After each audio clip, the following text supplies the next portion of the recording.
Hello, welcome to Books and Brews, the place where beer and literature meet.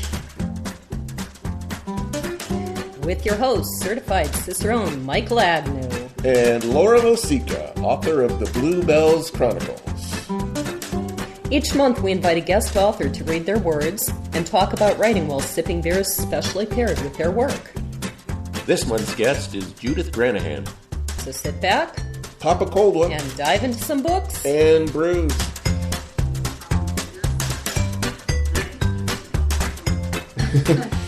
We'll guide you through. Right. Well, welcome to episode, you are lucky 13, Judy. How does that? That is my lucky number. I got divorced on Friday the 13th. You what? Got divorced on Friday the 13th. Oh, wow. I got trampled by a horse on Friday the 13th. That's like the one unlucky Friday the 13th I've ever had in my life, and it was a doozy. Mine was a great one. Well, yeah, it depends. Yes. I think in your situation, yes, but yeah, getting trampled by a horse was quite a story. I had a horseshoe-shaped scar on my right leg for about 2 years, including like the cross hatches on the horseshoe. Nice. Oh, goodness. Yeah. It was a very unique scar, and I was actually kind of disappointed when it faded. It was so, but anyway, so you are number 13. This is our 13th podcast, although we had, between the radio station and Books and Brews Live, we had 10 other shows, so you're also number 23. So congratulations. And Michael, how was your month? Oh, my month has been okay. Still holed up in my house for the COVID-19 lockdown. So this is COVID-19 episode 2 of Books and Brews. This time taking place on Zoom instead of Skype. 13 and 23. Yes. But otherwise, it's been okay. Go out for walks. Started baking bread. Do that a lot. And it's delicious. Still play the banjo. That's about all I'm doing, really. Yeah, well, is baking bread pretty new to you?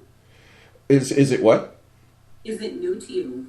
Yeah, I've just recently, just in the last several weeks.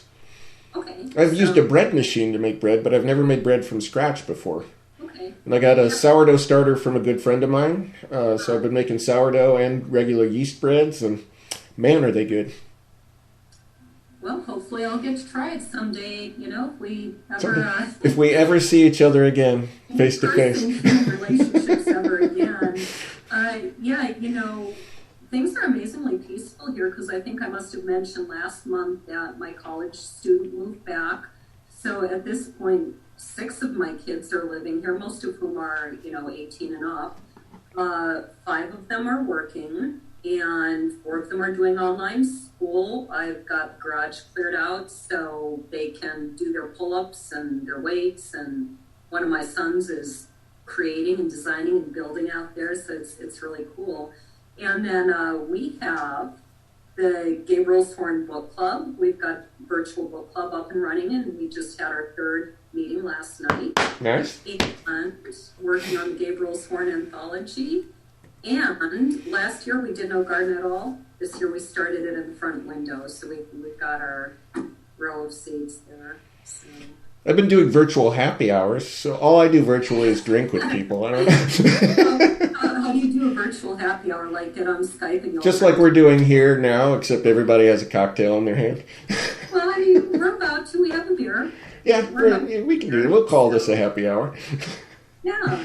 What you been reading? What have you been reading? I've been reading nothing. You would think with all this time locked up at home that I would have all kinds of time to read all kinds of books, but I haven't read anything in the last month since we did this last time.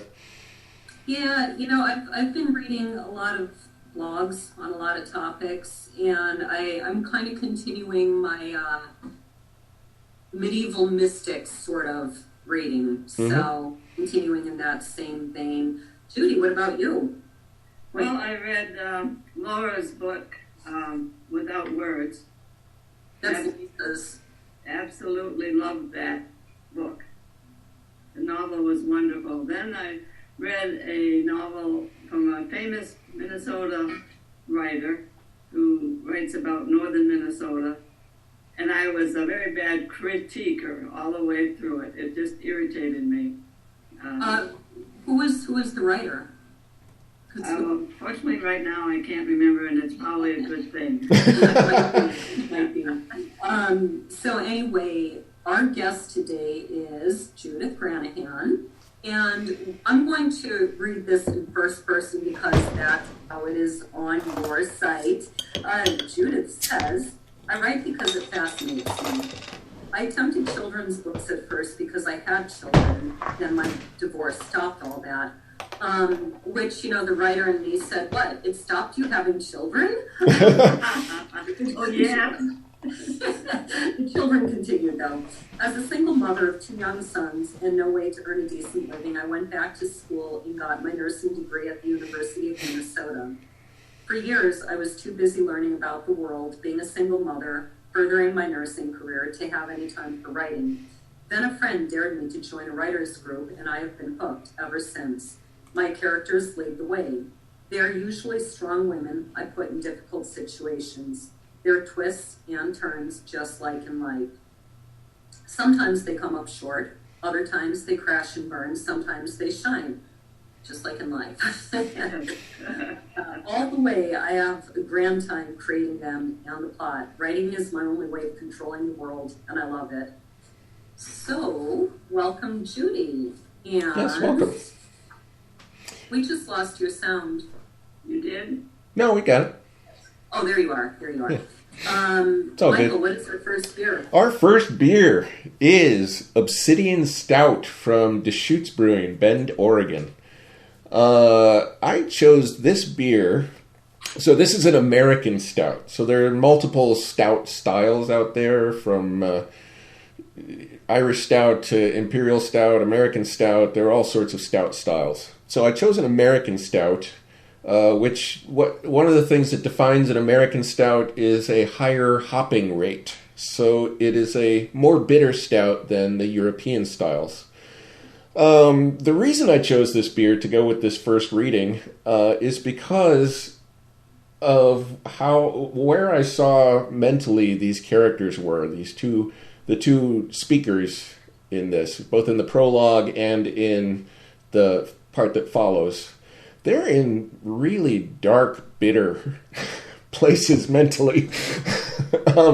So what I wanted was a beer to reflect that bitterness and dark mental state. So I chose an American stout, a black, bitter beer. So, cheers, Laura. Yes, cheers. So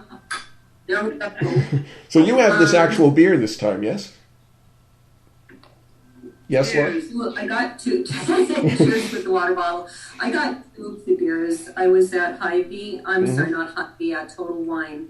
And their system told them that they had two of the third beer, I think it is, coming up. Yeah. But we couldn't find it anywhere. So I have this, and I have, I don't know. You get the second one. What do you think of this one? This seems to me like a beer you would like, except maybe it's too bitter. It's a little bit on the bitter side, but I do like it. And as I've said long since, I'm slowly developing a taste. It's taking you, 3 years? Mm-hmm. Bit by bit, you got me from sometimes liking one beer to often liking two of them. Yeah, there you go. Yeah, this one. I had to buy a 6-pack, so I admit I had one. Yeah, I had to buy a 6-pack too. Yeah, stinks, doesn't it? Life's rough. All right, Judy, do you want to read? Tell us briefly about the book before you read.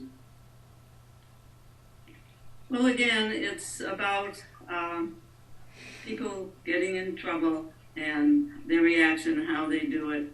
I have my main character innocently got involved because of a death, and she was transferred to a new position at her company. And the book is called? See That House. Mm-hmm.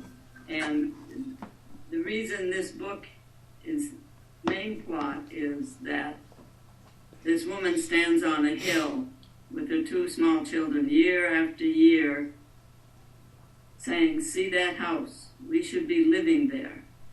And she says over and over until finally, when they're old enough, she says, see that house? The man that raped me lives there. You are his son, and my other son is from a different father. And we should be living in that house.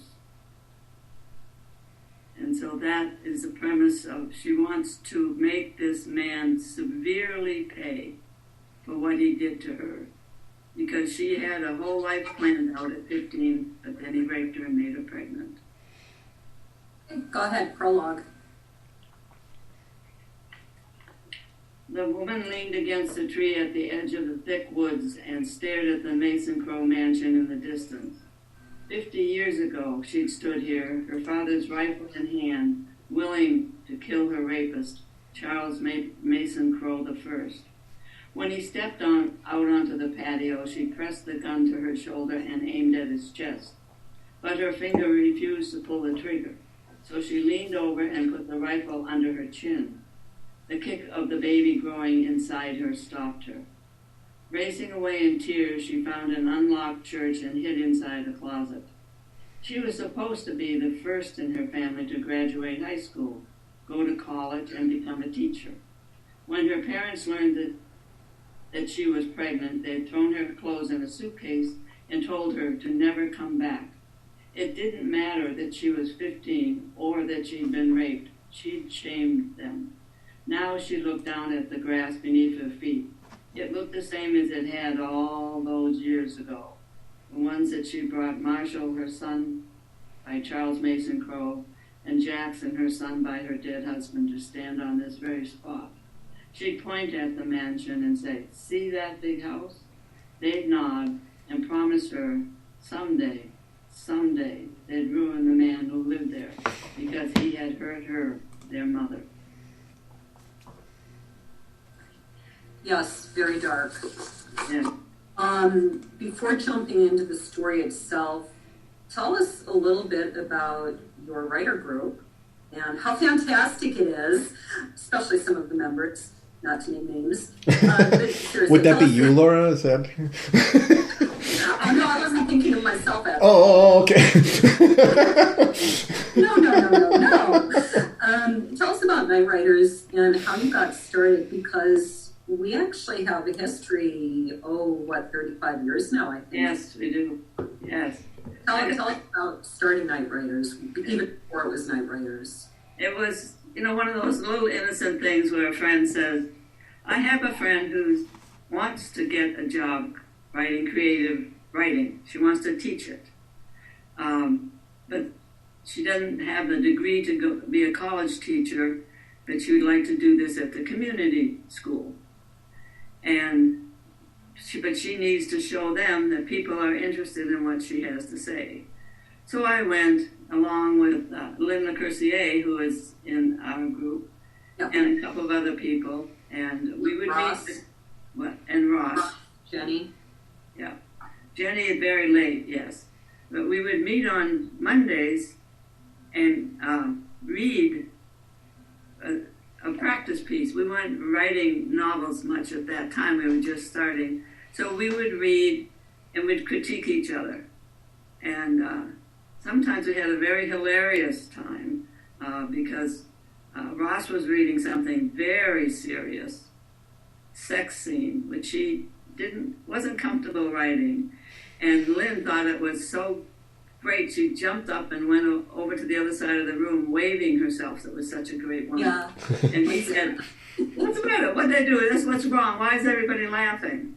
So that's the kind of meetings we had. And the wonderful thing that I love about our writers group is one person doesn't tell the other person how you're supposed to write. They say, right here, I can't see the scene. Or right here, I think the person should be a little more upset. But we don't say, I don't think they should have gone out in the garage and had a beer. They should have stayed here. We don't do that. We don't try to. Sometimes we do. Like, for instance, when Jack and Judd and Ross were all coming pretty regularly, there would be times that one of us, on the side of the table would write something, and one of them would say, no way. Yeah. Like, I remember there was one phrase I used, and all the men in the room just said, a man doesn't phrase it like that. He just doesn't. Who knew? It was a totally innocuous thing. I think it was where Sean is telling Amy, you know, I want to make it right for you, or, you know, I want to make amends, or whatever. However I phrased it, it was this, like, who would think that that would be different? But all the men in the room were absolutely insistent a man would not phrase it that way. So, and that's what I'm talking about. They didn't say, don't put that scene in. Mm-hmm. You should have skipped that. No, Yeah. they help you write it better. Okay, yeah, that's exactly. They've always seen things a little differently sometimes. Oh, yes, it can get quite interesting. There's that one phrase I wrote about Sean after he killed the wolf, and that infamous line will go down in history. For the record, yeah, I can see Michael's face. What was it? Little contentious? Well, my example was that I was saying that somebody had a Hummer. Yeah. And Judd explained to me what a Hummer is these days. Mm-hmm. So Michael, what happened in this scene with Sean, you know, he's caught in medieval Scotland, and he ends up being attacked by a wolf and kills it. And he's with this medieval woman and a monk, and they both say, well, we need to take the meat with us. And, you know, so they kind of slaughter the wolf and they take the meat because they don't know when they're going to eat again. Mm-hmm. And they rip it and leaves, and he's carrying it. And when they get to her Uncle Hugh, he reaches out to shake the hand. Well, you know, as I'm picturing the scene, he's carrying this, you know, this meat. And so I wrote, he shifted his package of wolf meat to the other hand.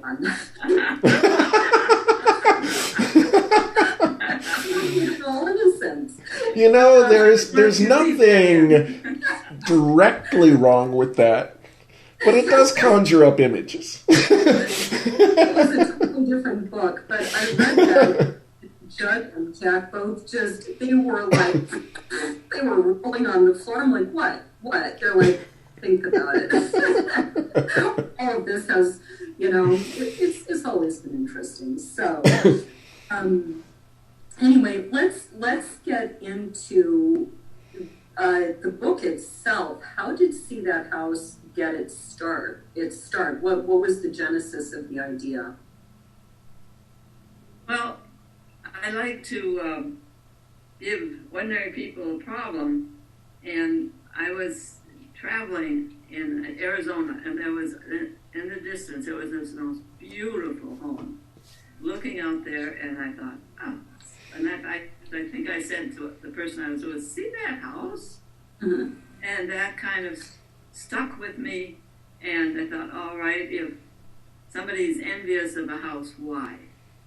And so I didn't want it to be an evil book where, you know, bad, horrible things happen. I wanted it to be something that could happen in a person's life.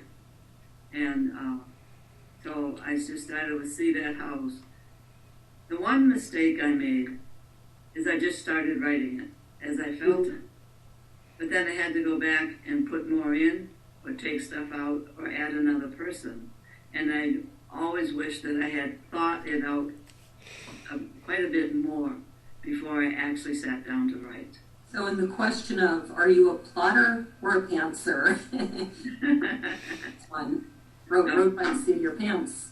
Yes, yeah, right. Now, you were in nursing, so what kind of research did you have to do to write a book about corporate financial shenanigans and this whole idea of honeypots that comes into play later? Well, I have this lovely imagination, and one of the things that I enjoy by writing is when I create a character, they can be devious. And so I just thought, what could you do within a corporation that wouldn't raise flags, which wouldn't be seen easily by somebody else? So I just slowly, and rephrase your question again. What kind of research did you have to do to get into this whole world of corporate finance and the honeypots that come into play at the end of the book? I had a friend of a friend work for one of the local large companies here, and I would ask him questions and say, if I did this, would it be seen? Would another person working there notice that there's been a slight shift in the data? And he said, no, especially if you put it into this department, who is just basically looking to see that the company is progressing financially, not all of the details. And so that's how I did it. And then that rest of it is my imagination and listening to the daily news and the newspapers that tell you all this corruption that's going on. It's easy to fill it in your own book, or it was. I'm guessing that we are ready to introduce beer number 2. Okay, that means I got to finish beer number 1. I think I've been waiting for that one. Caught me by surprise there. Okay, so for this second reading, I have chosen Zombie Dust Pale Ale from Three Floyds Brewing in Indiana. It's a, for its day when it came out, it was an extremely hoppy beer. Like very aggressively bitter and hop aromatics forward pale ale. Since then, as they call it, the lupulin threshold. Lupulin gland is the gland in hops that make bitterness and flavor. And the lupulin threshold refers to the fact that over time brewers have pushed the bitterness limit to extremes. And so everybody's palates have shifted along with that. So a beer that once was super aggressive no longer seems so super aggressive. But this, when it came out, was super aggressive. I chose this because this next reading is a pure adrenaline rush. That's what this is all about. Just an adrenaline rush. And so I wanted a beer that was sharp and dry and zesty with hops. And so this one seemed appropriate to me. Laura, cheers. If you would like to cheers with your water. Judy? Cheers.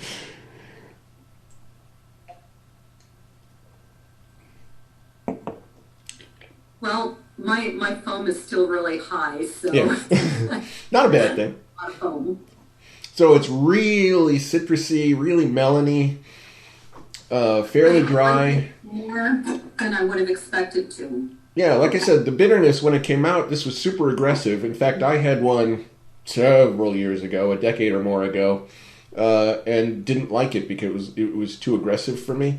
But that lupulin threshold shift, this doesn't seem so aggressive to me anymore. I could easily drink this. To me, yeah. I like it more than I expected to. But then, like I said, yours growing on me. So, all right. Judy, do you have your second reading ready to go? Okay. And this is still in See That House. Yes, and it's chapter 1. Allie looked in her rearview mirror again. The strange headlights were still behind her.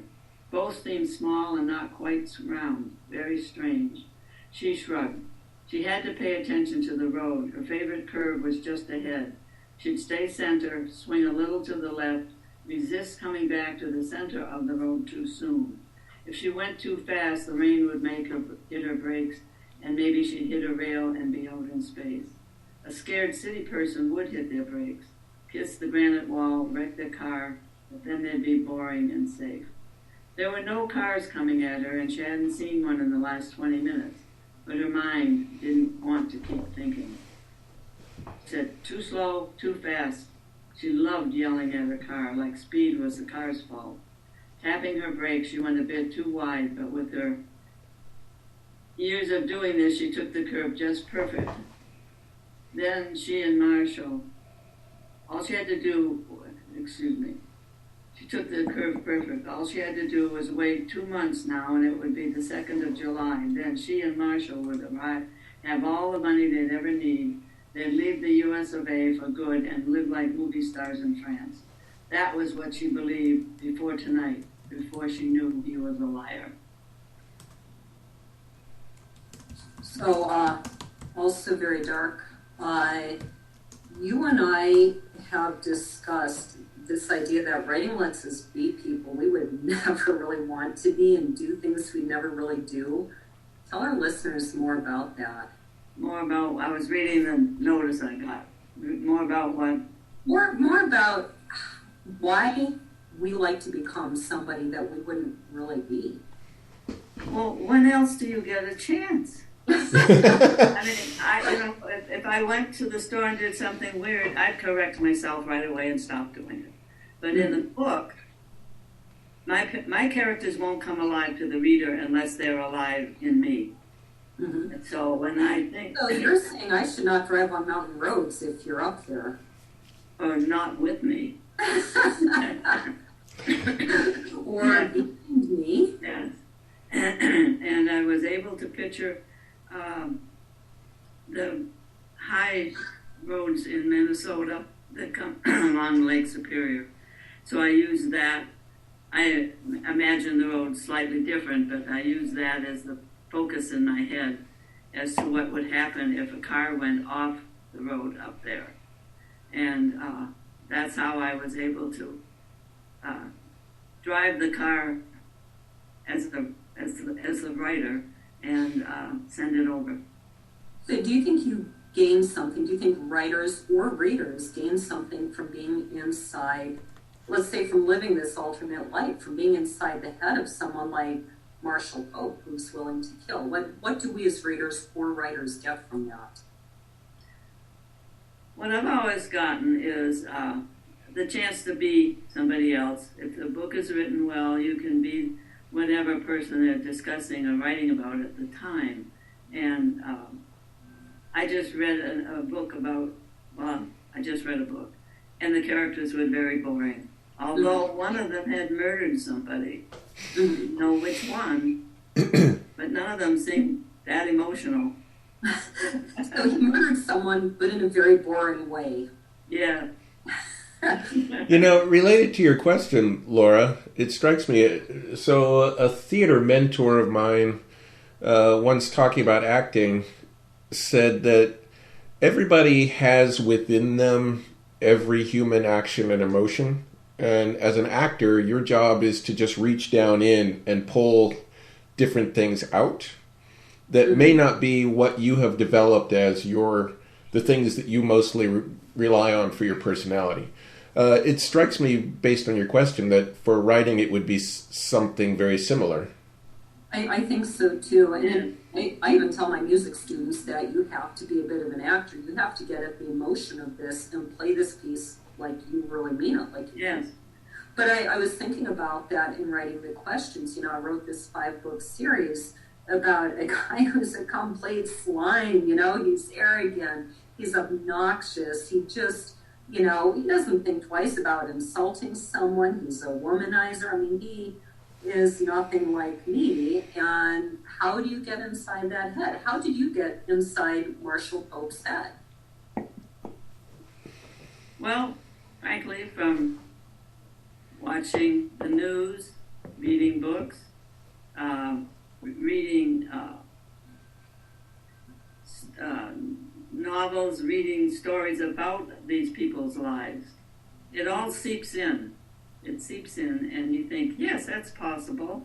Someone could do that and actually get away with it if they're smart. The reason I don't use a detective is I'm not that clever enough to dig in and know what kind of a footprint you'd need to see on what kind of a boot to figure out who it was. So I limit myself by my own knowledge. I don't want to spend months and months and months reading about what inspectors would do. Well, and that brings up another question that I had.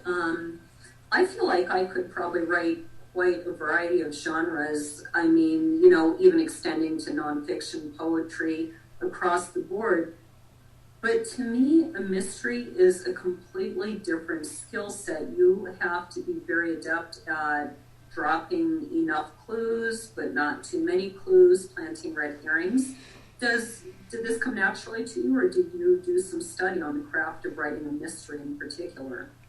No, but mystery novels have been one of the kind that I really like.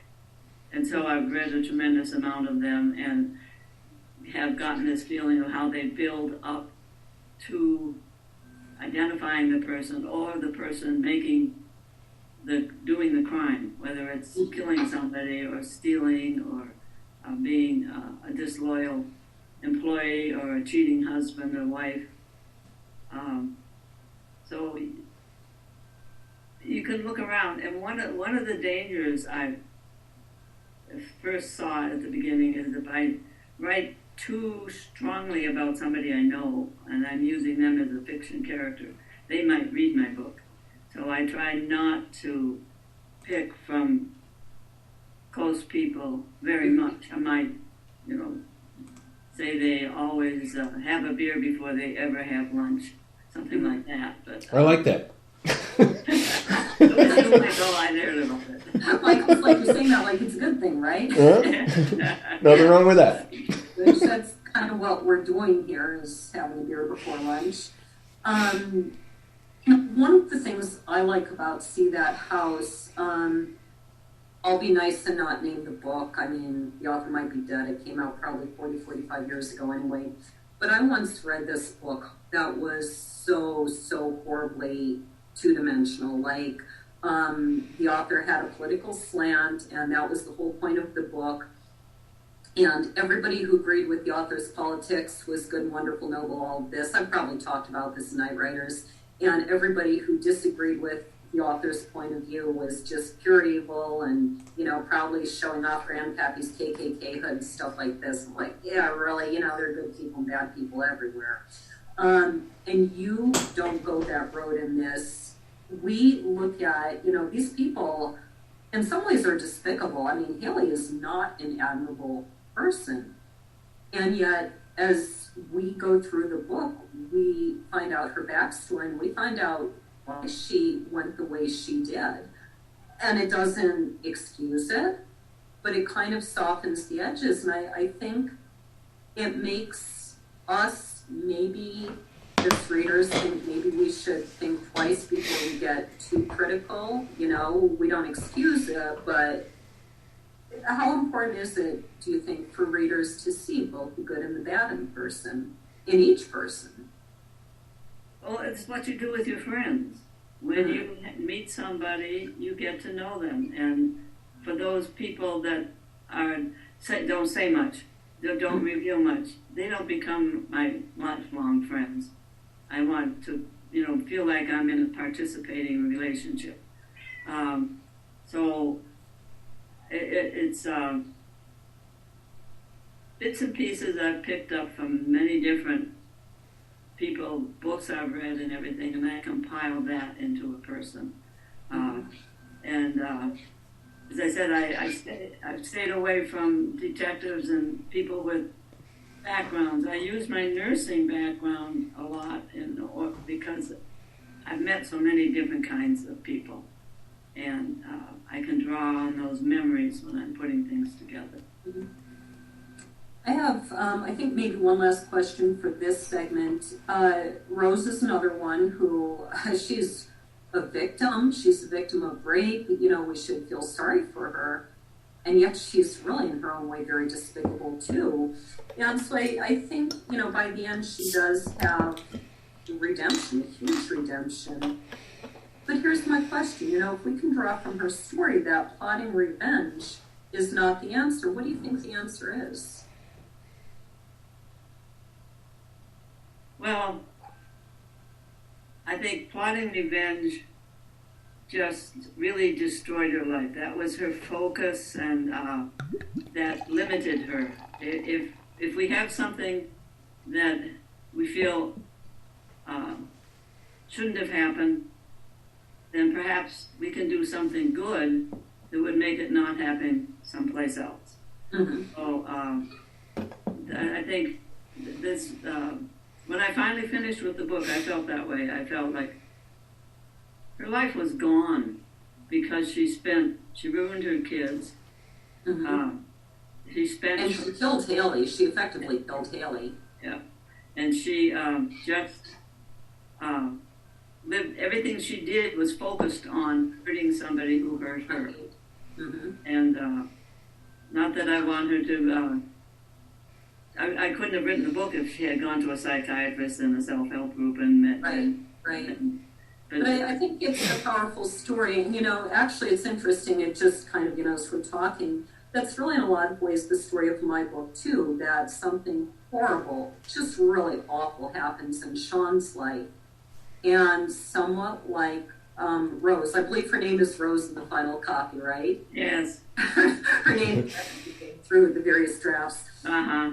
Just like Rose, he decides to go a bad path. That, life is about having fun. I'm never giving anything to anyone because the person who gave to someone else got killed for it.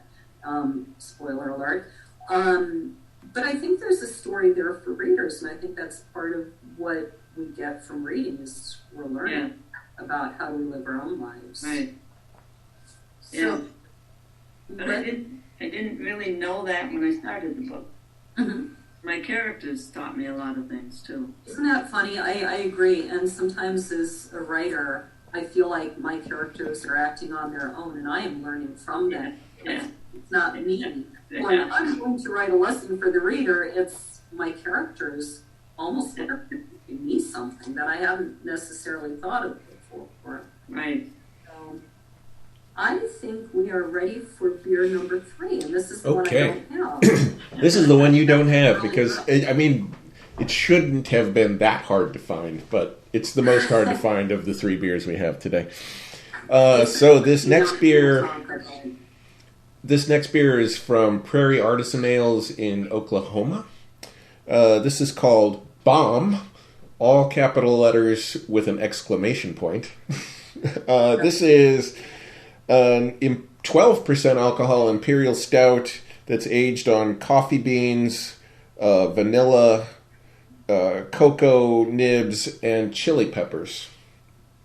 So for this next reading, I chose this beer because, in my mind, I don't think this might actually be the case, but in my mind, when I read it, this thing that's happening is happening in the dead of night.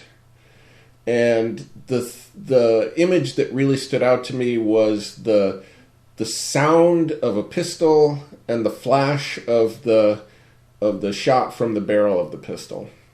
So I was looking for something, one, black that would represent the dead of night, and then something in that was like the sound and the flash of the pistol. And that would be the chili peppers. This beer, it's not extreme in the chili. In fact, the sweetness of the beer and the vanilla and all that kind of really balances almost to the point of overwhelming the chili. But you get this little bite of heat and pepper on the way down after you swallow. So that was my thinking there. Dead of night with the flash of a shot from the muzzle of a pistol. I can describe this as I drink it. It's Rub it in. It's very boozy, fairly sweet. The vanilla and the cocoa really come out. Coffee, I think, less so. It tastes a little of coffee. And then, like I said, you get this little tingle of chili pepper on the way down after you swallow. It's actually... It could be, I talked in the last episode about kitchen sink beers where you throw everything at them and they get a little overwhelmed by the amount of stuff you put in them.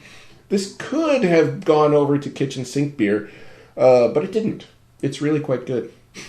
So, you would have liked this, Laura. You saw my question coming. Which of the 3 beers do I like best, including the one? You like this one best because it's rich and sweet and and very, very malty. I fully intend to go get a bottle. It comes only in bottles, correct? Only singles. Yep. I fully intend to get a bottle. Maybe I'll call ahead and find out if it's in, because it did sound like exactly the one that I really wanted to try with 3. Yeah, you would like this one. Well, I have a question for you, Michael. Sure. And I don't know the town, but it's in Minnesota where they've made beer forever. And it's kept this during the Depression and when the northern Minnesota had no money coming in on any kind of work. They started making beer, and it's really, it's very well known up in northern Minnesota, since I'm not a beer drinker. Someplace up north? Yes. So you might want to look into it. I will. There's actually a friend of mine who we might think about having on, Laura. A friend of mine wrote the history of beer and brewing in Minnesota, the history of all the breweries in Minnesota. We talked about him. We have talked about him. So I'll look that up. I'm not sure who that would be. I'm not so much up on brewing history. Well, Channel 2 often features this, at least once a year. They run this episode about this group up in Minnesota that started making beer in I think during the Depression. I'll look into that. Yeah. So, reading number 3 comes from your first book, which is Dancers of the Third Age. And I hope you don't mind my saying so, Judy, but email you said, my second book is much better. I don't want to read from this. I humbly disagree. I'm not saying your second book's not good, but I'm saying I like this one quite a lot too. Yeah. I really think this is a good book, and I'm excited to have you read from it. So this is called Dancers of the Third Age. Yes. And I just, on this one, I just thought, if I throw 3 people together that have sort of just met, they don't particularly like each other, and send them on an errand or whatever, they have kind of the same problem that they have to fix, and so they go on a trip together to fix it. And so I just like throwing 3 people together and making them have to get along. And just to set the stage, the book is about 3 older women, in their 70s? Yes. The blurb on the back says, Libby, a recent widow, adored her husband. They were foster parents and donated time and money to repair homes. Now Libby feels unnecessary and outdated. Ginger was a self-made millionairess.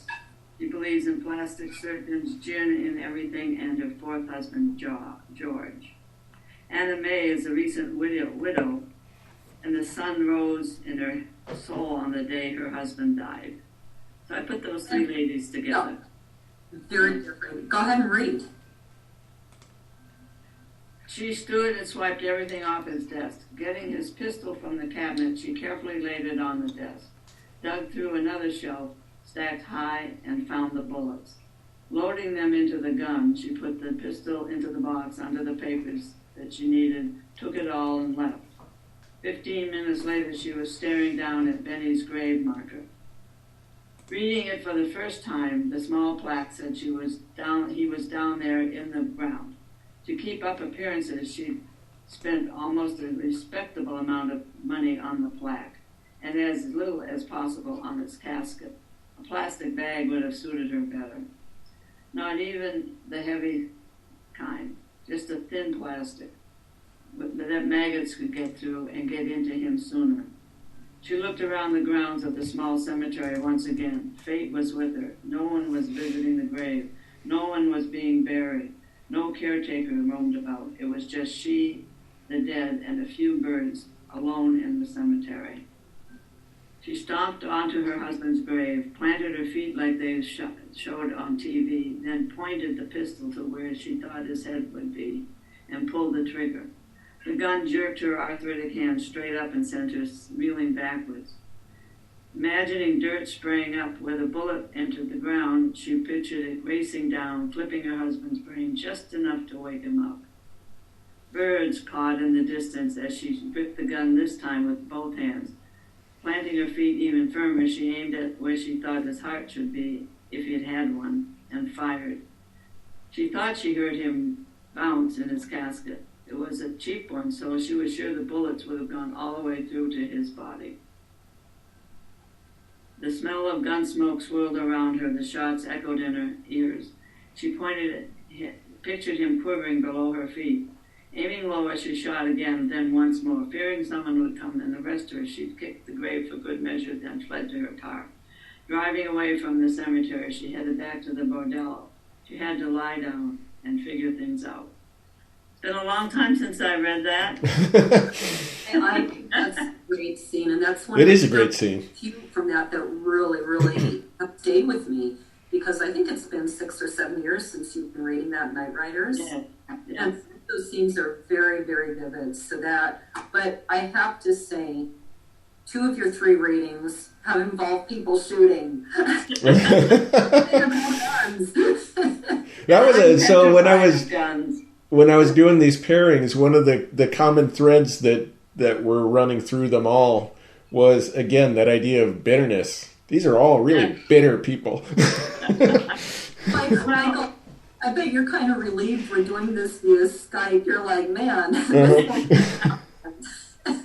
Well, the strange thing is I grew up with the story that my grandmother was pregnant with my mother. And my uncle, he was about 6 at that time, and he picked up his grandfather's shotgun, and it went off. And this is a true story. And went into my grandmother's womb, and one of the bullets was in my mother's leg when she came out. Oh, wow. So I've always hated guns, but now I've got them in my book. But it's stories like that from our lives that I think really make writers write, because we have all these fascinating stories. Yeah. For whatever reason, I think everybody does, but for whatever reason, a writer gets really like, wow. Anna May and Libby and Ginger live in a place called the Bordello. Tell us about that. Well, it's been a long time since I read it. I think I really can't tell you why I named it that. I'm sorry, I didn't. I thought it used to be, or at least they thought it used to be a brothel. Yes. And but these 3 women didn't like each other either. They just happened to all live there. And yes, that's why they called it the bordello. So, this story is really the story of an abused woman, and that's one of the things that Libby and Ginger come to learn as they go through this journey with Anna May. They start out despising her. Yes. Their lives have been so different. They've had wonderful marriages. They've been surrounded by people who love them and uplift them. And they do not understand what she has come from. What drew you to writing about an abused woman who has been so abused? We're assuming she's not just psychotic, but actually was abused, that she will go and shoot at her husband's grave. What drew you to that subject matter? Well, my father was violent with my mother. She actually died at 57 as a severe alcoholic. That's how she survived. Wait, did you just say that as I took another chug of my... Yes, I did. What's that aimed at me? Are you hiding your bottles in the toilet tank? I'll go look and see.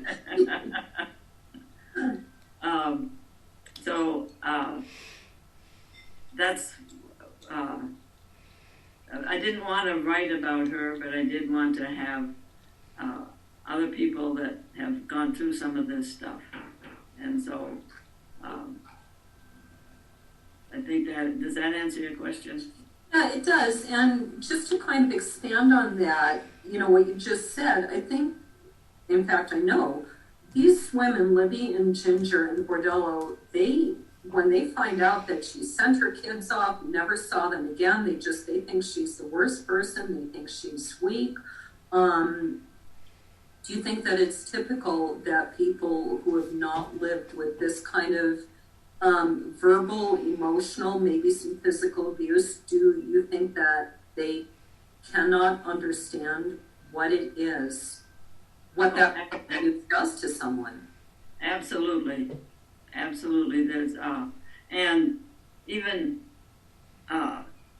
me as watching what went on with my mother and reading stories of women who have been in abusive relationships and actually gotten killed. I've often thought, and I get a little angry, why couldn't they just stop it? Why couldn't they walk away? And I know there's a million reasons why they can't walk away. They have to eat. They have to have a place to sleep. That person is providing it. And there are also emotional ties there. I mean, there's a whole mindset that goes along with that keeps people tied in. Yes. Right, because they've been told for so long that they're not good enough. What they do doesn't matter. Yes. Nobody likes them. They have been torn down in their mind. Absolutely. But it brings up an interesting question. I was on a forum years ago. I won't go into what forum it was, but it's someone I knew online. And she had 8 kids at the time. She had what? 8 kids. Okay. And I believe she lived up in Alaska, which kind of adds to the story, or I wouldn't even mention it. And she found out that her husband was almost certainly abusing one of the kids in the worst possible way. Mm-hmm. She did pack up those 8 kids and move them to, I don't know, somewhere on the West Coast. So she, had to come down through Canada. I mean, it was a long trip to get those kids away. And she single-handedly, I'm pretty sure without any child support, went back to school, and she managed to support those 8 kids. She did whatever it took, and she got those kids away. And I mean, the fact that it was 8 of them, not just 1 or 2, is part of what makes the story so remarkable. So what do you think the difference is that some women can find the strength to walk away, whereas I personally know some others who have spent, 55 years being torn down, and they're never going to leave? Why? Why does one person find the strength and one doesn't? I think it starts in childhood, Mm-hmm.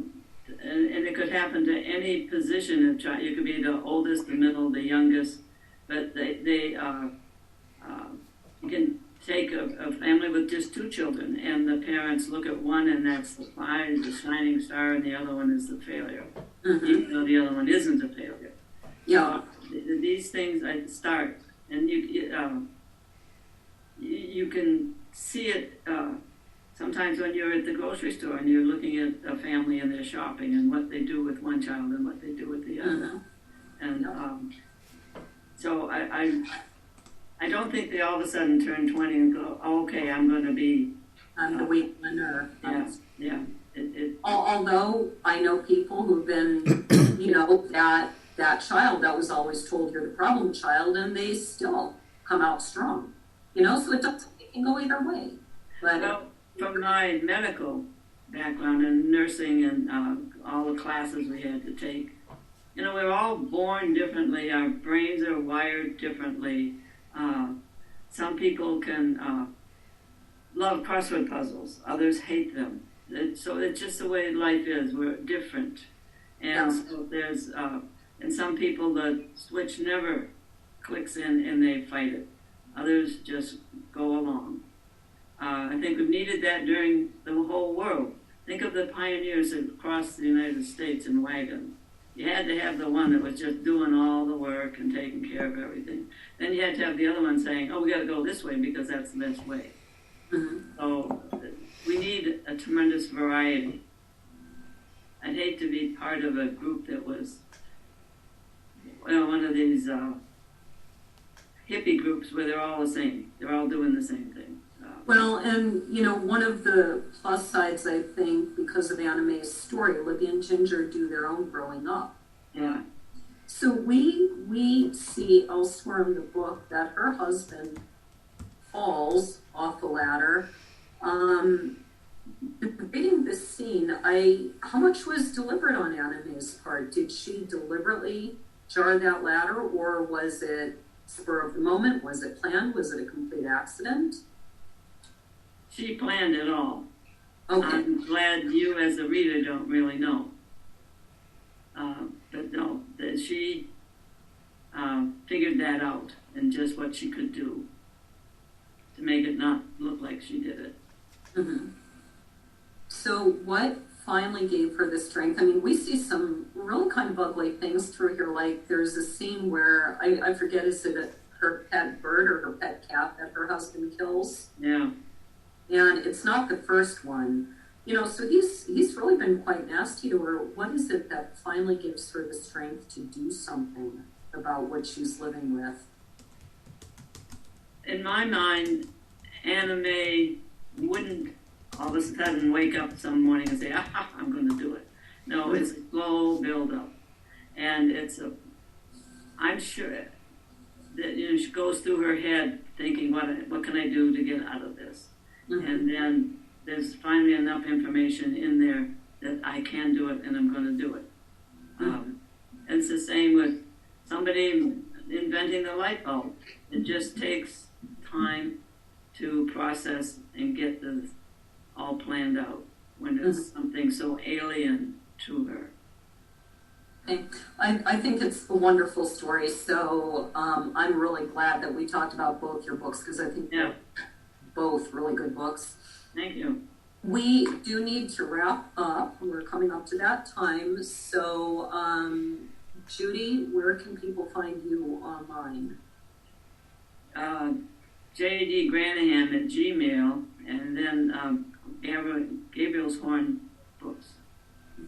You have your own website, though, don't you? Yeah, you do. What is it, JudithGranahanBooks.com? Yes. Yeah, I think that's the site. Are so you on JudithGranahanBooks.com is what you said? Yeah. Mm-hmm. Are you on? I'm on Facebook a little bit, but not very much. But not as an author page? No. Okay. And readers can find me at bluebellschronicles.com, laurabosica.com. I think they both go to the same page anyway. I'm on Facebook at facebook.com/laura.bosica.author and on twitter.com/laurabosica. I think I'm on Instagram, and I think my username is Laura Bosica. I rarely go on. Michael, where can we find you? And I am at aperfectpint.net and aperfectpint at all of the social medias except Twitter. You can find us at Book and Brews on Instagram and Books and Brews with Laura Bosica and Michael Agnew, something like that on Facebook. It's really long. It's a long one, but that means there's only one of us because there are actually several different groups, programs, whatever, calling them stores, calling themselves Books and Brews. So we had to make it this long, unique. Exactly. Laura, Judy, do you have any events coming up where people can see you?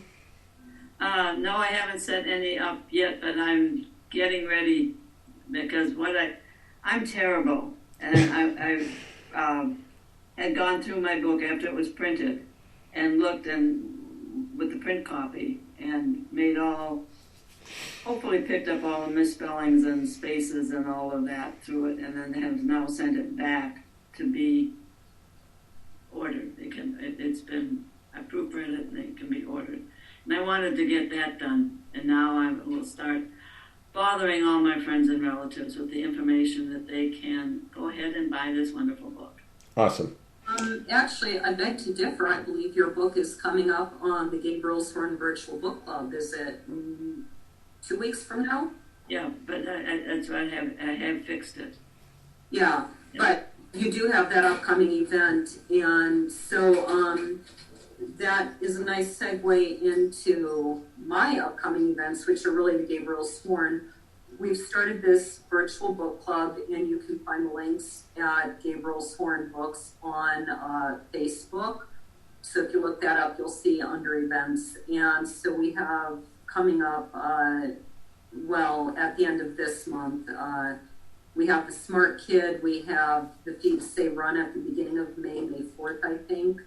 I think May 11th is See That House by Judy, and May 18th is My Gypsy War Diary by Sean Brink. We're taking a break, and then June 1st is My Gypsy War Diary, and June 8th is A Dream of Dragons by Loretta Kehoe. And I bet you want to know who we have coming up next month? Yes, who's our guest next month? I thought you'd never ask. A few months ago, we had, well, actually close to a year ago, we had a magician, Bob Miller. And so we have another magician coming up next month. Actually, that means they're gonna do tricks that'll freak me out again. Actually, I think he's less of a magician himself than he's very involved in the magic world. He volunteers for Sunday Night Magic, and so he spends a lot of time around magicians. Got it.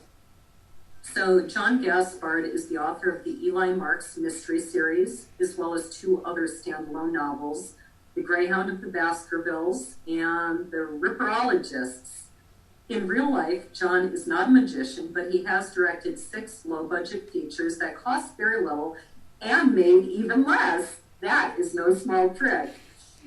He has also written multiple books on the subject of low-budget filmmaking.